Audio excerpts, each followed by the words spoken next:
Hey everyone, welcome to Travel Through Stories. My name is Sean, and today I want to talk about Kristín Svava Tómasdóttir's Herostories, translated from the Icelandic by K.B. Thors and published just this year by Deep Vellum. This is a wonderful book of documentary poetry that extols the virtues of one of the most important, but also one of the most neglected figures in human history, the midwife.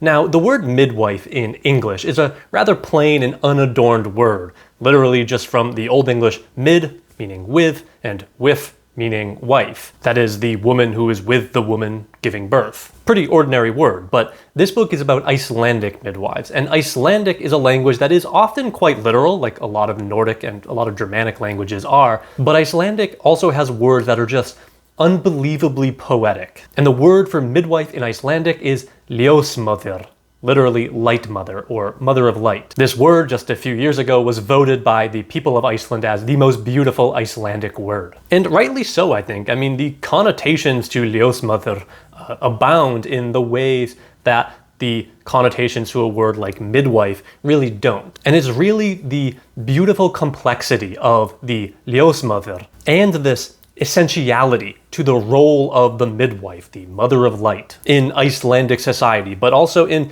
society more generally, that Kristín Svava Tómasdóttir tries to capture in Herostories. And the way that she does this is really quite interesting, because rather than creating a single narrative or a smattering of poems out of thin air, she chooses to retell in a very fragmentary way the fragmentary stories of midwives in Iceland in the late 19th and early 20th centuries that were collected in the mid-20th century by a guy named Reverend Svein Víkingur in a volume of work called Íslenska ljósmæður, Icelandic Midwives, which is this collection of about 100 different midwives' accounts of their experiences. Some of these accounts were written by the midwives themselves, some of them were written by the mothers and the families who worked with these midwives, and some of them were written by priests who also spoke to the midwives. And so like what Marit Kapla does in Ausable, or what Catherine Scanlon does in Kick the Latch, or, and I think that this comparison is actually quite interesting and I'll come back to in just a second,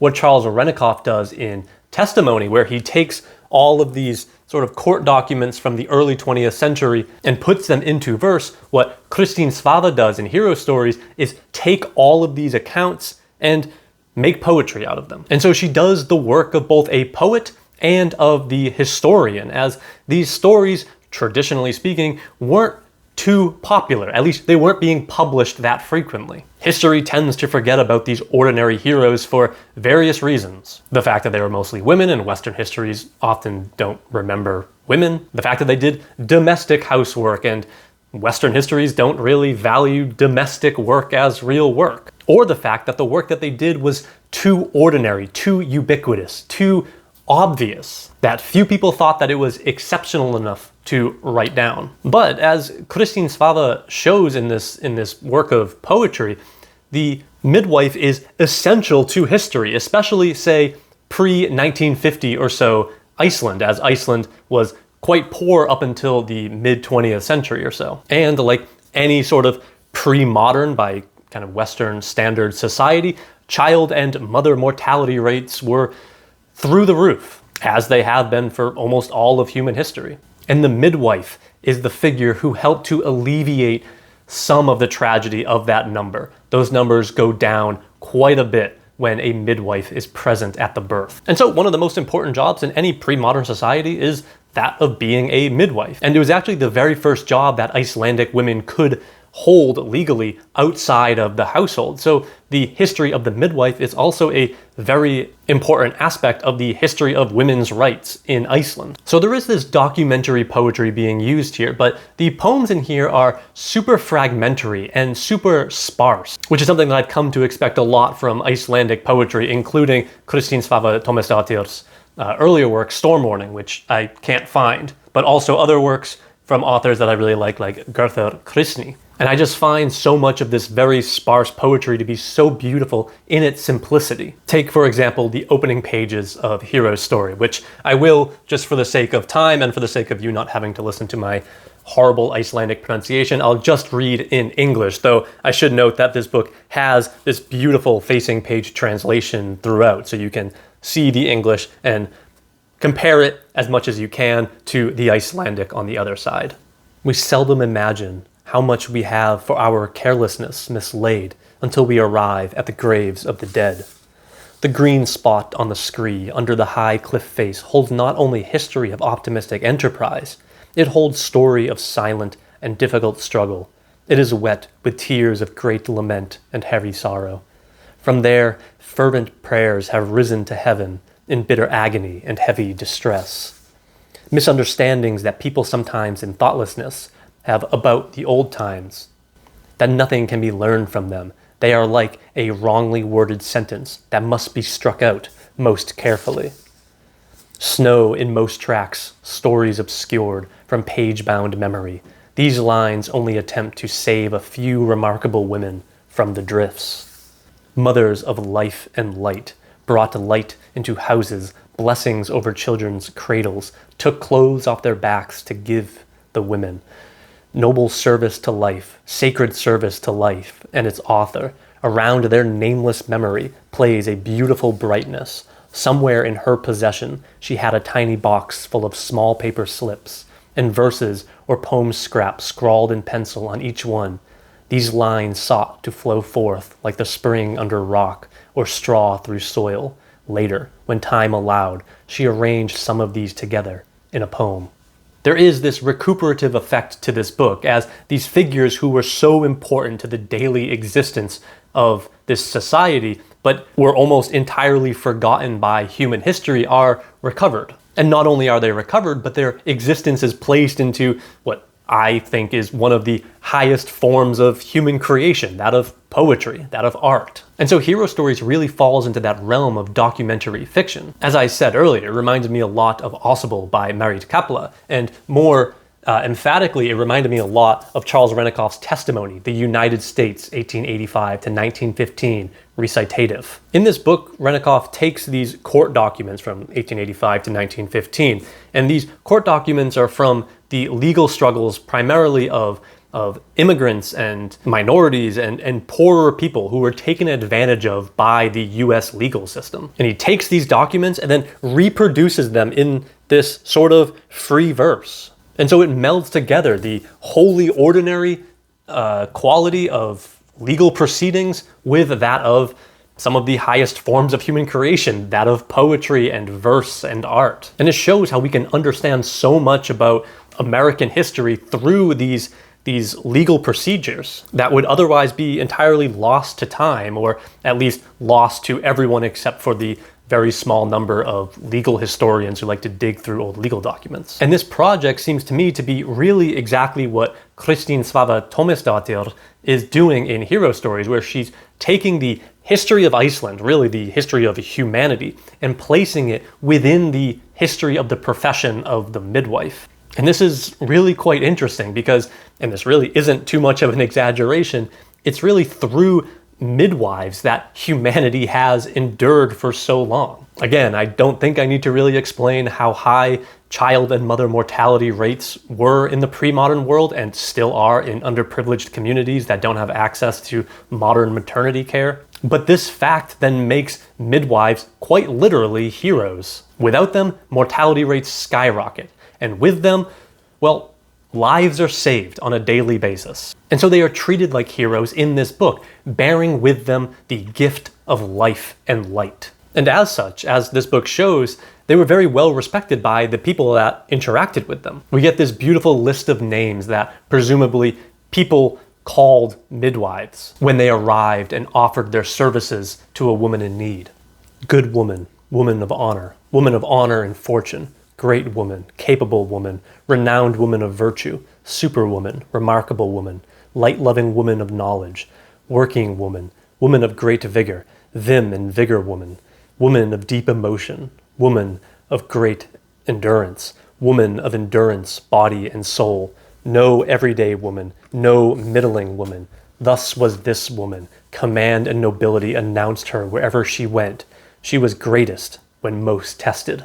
Much of this book is from the perspective of the midwives themselves, but there are many moments that we see the sort of outsider perspective to these women. The most powerful of which, I think, are from the perspective of the women who are in labor, and they see the midwife come through the door and the immense amount of relief that they must feel knowing that there is a helping hand who is coming in.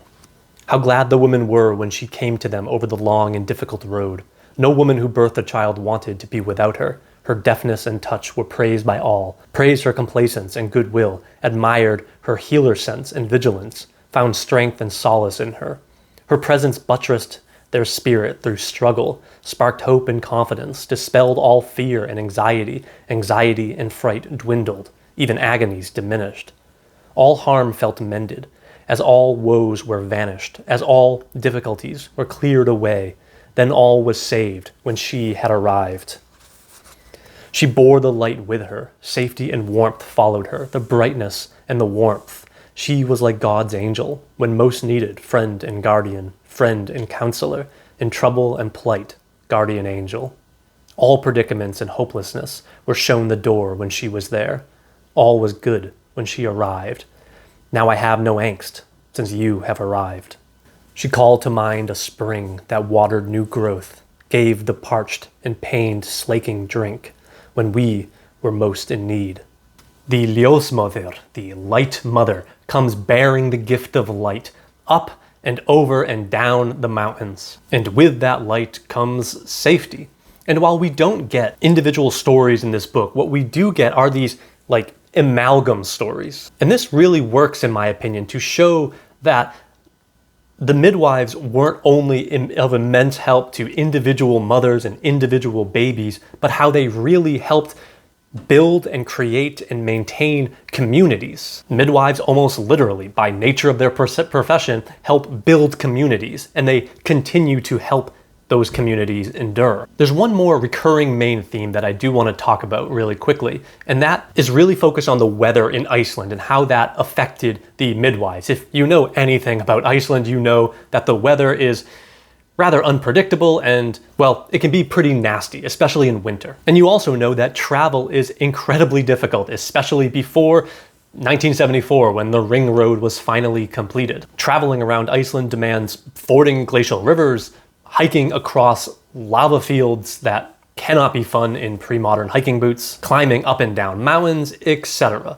Travel in Iceland can be pretty brutal even today. I, for example, have had one near-death experience while traveling in Iceland, but you can imagine that in the sort of pre-modern world, how much more treacherous that landscape is to traverse. Let alone when you need to set out in the middle of the night, in the middle of a blizzard in winter, because you just heard word that a woman's water broke in a town just on the other side of the mountain. So in hero stories, we get these scenes of these women just trekking across this brutal landscape and trekking out even after people around them tell them that it's too dangerous to go. These women say, no, I have to go and help as best I can. And they are fording glacial melt rivers and crossing volcanic mountains during blizzards to get to the woman in need as fast as possible. Again, every minute counts when considering the life of the mother and of the baby. The faster a midwife can get there, the more chance of survival for both the mother and the baby. And so this is just really heroic stuff. I mean, you can imagine how tense these journeys must have been, only to arrive at a scene that is potentially more tense and more terrifying. And the way that Kristín Svava lays out these scenes is so interesting. Icelandic is famous for having a ton more words than English, at least, for describing particulars of weather, especially rainy or snowy weather. And so there's this moment where we just get this onslaught of all of these different words all pressed together to describe blizzards and to describe snow and this different wintry weather that these midwives needed to trek through. I won't read it here, but I'll put it up on the screen. I encourage you to read through it because this torrent of words is translated brilliantly, I think, by KB Thors, as she translates them quite literally, but that really retains the way Icelandic compound words are formed. But I just find that this flood, this torrent of words, paints a picture of these snowy landscapes and this snowy weather and this terrible weather in a way that is in some ways more effective than a normal sort of naturalistic description might. I just love how all the words are jammed together in this chaotic mess. And it's this merging of the chaos of language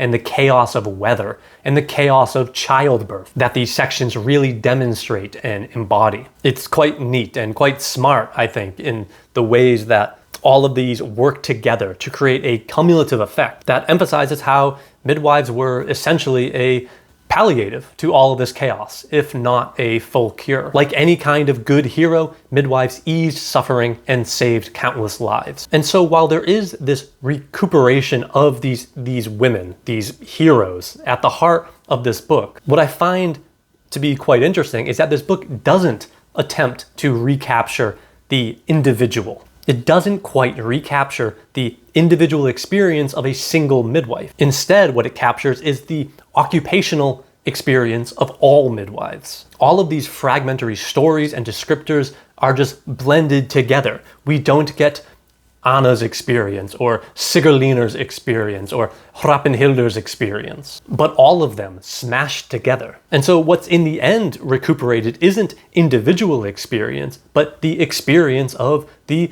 Ljósmóðir, of the midwife, the figure whom almost every human being throughout most of human history has to, in some way at least I think, has to thank for their very own existence. We do at the end of this book get a list of the 100 names that are listed in Íslenska ljósmæður, the book that Kristín Svava is drawing on. But I think the anonymity to these stories is in part what makes them so powerful. What we read is the history of all midwives, of all ljósmæður. I really enjoyed this, and I want to quickly note again that this edition by Deep Vellum does have facing page translation, which probably isn't super helpful for most people, as Icelandic isn't a very popular language to learn, but I really like this editorial choice as it brought us much closer to the original language and the original sources that Kristín Svava and KB Thors after her are translating for us. And selfishly, I just liked being able to work through the Icelandic and seeing the translation choices that KB Thors was making. Because, and I want to reiterate if I wasn't clear, I really liked KB Thors' translation and how she retains a lot of the original alliteration and wordplay that's there in the original. And the way she deals with the literalness of Icelandic compound words by creating new, at times, English compound words is just really nice because it just feels very Icelandic. While Icelandic is at times a very poetic language, like I talked about earlier with the word ljósmóðir, it's also at times a very literal language, and a lot of the root words, the stem words, and the intensifiers are similar, and they're just kind of rearranged differently again and again, and we get this variance throughout, and again, I think the translation is quite good. So yeah, I really enjoyed this book. It's quite short and it's quite sparse, but it left a lasting impact on me. And it really forces you to reconsider the importance of these women to human history. I love works that bring to light, pun intended, these neglected figures throughout human history. I think it's so important because it really forces you to think about their wholly ordinary experience and how important it really is. So I'd definitely recommend this if you're interested in Iceland or Icelandic poetry, but also if you're interested in women's history or simply human history. These hero stories are proper hero stories, and they're ones that we should all be more aware of. Thanks to Deep Vellum for this arc and for continuing to bring Icelandic literature to the Anglophone world. But for now, thanks for watching.